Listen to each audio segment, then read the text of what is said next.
ఏపీలోని ఆరోగ్యశ్రీ నెట్వర్క్ ఆసుపత్రులతో ప్రభుత్వం జరిపిన చర్చలు ముగిశాయి. పెండింగ్లో ఉన్న 500 కోట్ల రూపాయల బకాయిలను ఈ నెలాఖరుకల్లా విడుదల చేస్తామని తెలిపారు.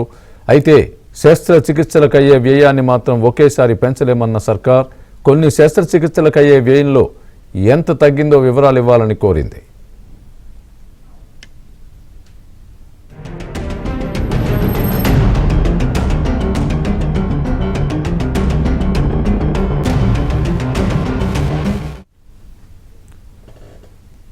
ఇదిలా ఉంటే ప్రభుత్వ వైఖరిని పలు ఆసుపత్రుల యాజమాన్యాలు తప్పుపడుతున్నాయి. అన్ని ఆసుపత్రుల యాజమాన్యాలతో మాట్లాడి ఆందోళనపై ఒక నిర్ణయానికి రావాలని వారు భావిస్తున్నారు. ఇదే అంశానికి సంబంధించి పూర్తి అప్డేట్ మా ఏపీ బ్యూరో చీఫ్ రామారావు చెప్తారు. రామారావు, చెప్పండి, హాస్పిటల్ మేనేజ్మెంట్స్తో ప్రభుత్వం చర్చలు ఏ మేరకు సఫలీకృతమయ్యాయి?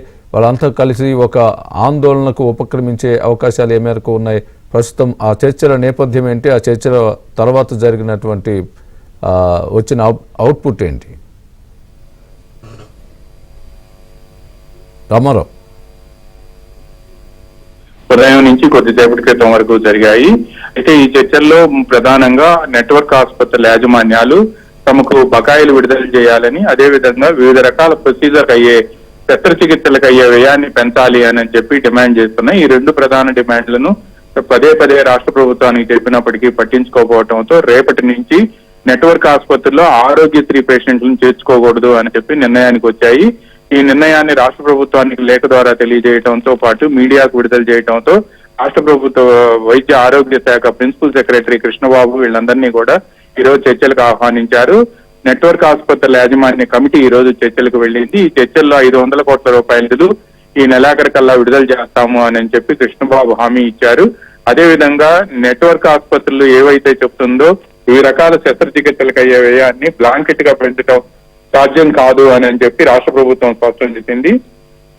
ఏ శస్త్రచికిత్సలకైతే వ్యయం తక్కువగా ఉందో వాటన్నిటినీ కూడా వర్కౌట్ చేసి వాటిని ఎంత మేరకు పెంచాలో నెట్వర్క్ ఆసుపత్రుల యాజమాన్య ప్రతిపాదనలు ఇస్తే వాటిని మాత్రమే పరిశీలిస్తాము అని చెప్పి ఇది కూడా 2 నెలల సమయం తీసుకుంటాము అని కూడా స్పష్టం చేశారు. అయితే తాము శస్త్రచికిత్సలకు అయ్యే వ్యయాన్ని పెంచాలి అని చెప్పి పదే పదే చెబుతున్నప్పటికీ కూడా రాష్ట్ర ప్రభుత్వం ఈ 4.5 సంవత్సరాల నుంచి పట్టించుకోవడం లేదని, ఇప్పుడు కూడా దాటవేసే ధోరణితో వ్యవహరిస్తుంది అని చెప్పి చర్చలు ముగిసిన అనంతరం నెట్వర్క్ ఆసుపత్రుల యాజమాన్య కమిటీ భావిస్తోంది.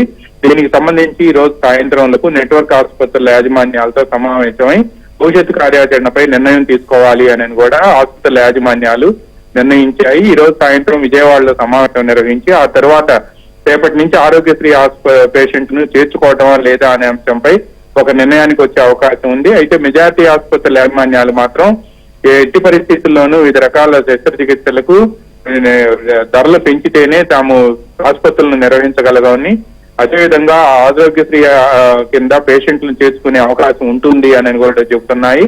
దీంతో పాటు ఇప్పటి వరకు కూడా 14 సంవత్సరాల నుంచి ఈ వ్యయం పెంచకపోవటం వలన ఇంప్లాంట్స్ ఏవైతే ఉన్నాయో, అంటే శస్త్రచికిత్సలో ఉపయోగించే ఇంప్లాంట్స్ ఉపకరణాలు ఏవైతే ఉన్నాయో వాటన్నిటికీ కూడా వ్యయం పెరిగిపోయిందని, హాస్పిటల్ నిర్వహణ భారం కూడా పెరిగింది అని చెప్పి కాంపౌండర్లకు, నర్సులకు, అదేవిధంగా ల్యాబ్ అసిస్టెంట్లకు వీళ్ళకి ఇచ్చే వ్యయం కూడా పెరిగిన విషయాన్ని, వాళ్ళ జీతాలు కూడా పెంచిన విషయాన్ని కూడా ఈ సందర్భంగా గుర్తు చేస్తున్నారు. కరెంటు ఛార్జీలు, గ్యాస్, ఆక్సిజన్ ధరలు కూడా పెరిగిన విషయాన్ని వాళ్ళు ఈ సందర్భంగా గుర్తు చేస్తున్నారు.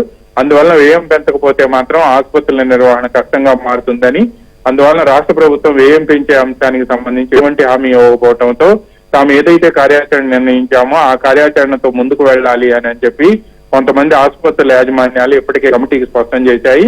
ఈ రోజు సాయంత్రం సమావేశం ఏర్పాటు చేసి అందరి అభిప్రాయాలు తీసుకున్న తర్వాత రేపటి నుంచి కార్యాచరణ ఏంటనే అంశంపై కూడా కమిటీ ఒక నిర్ణయాన్ని ప్రకటించే అవకాశం ఉంది.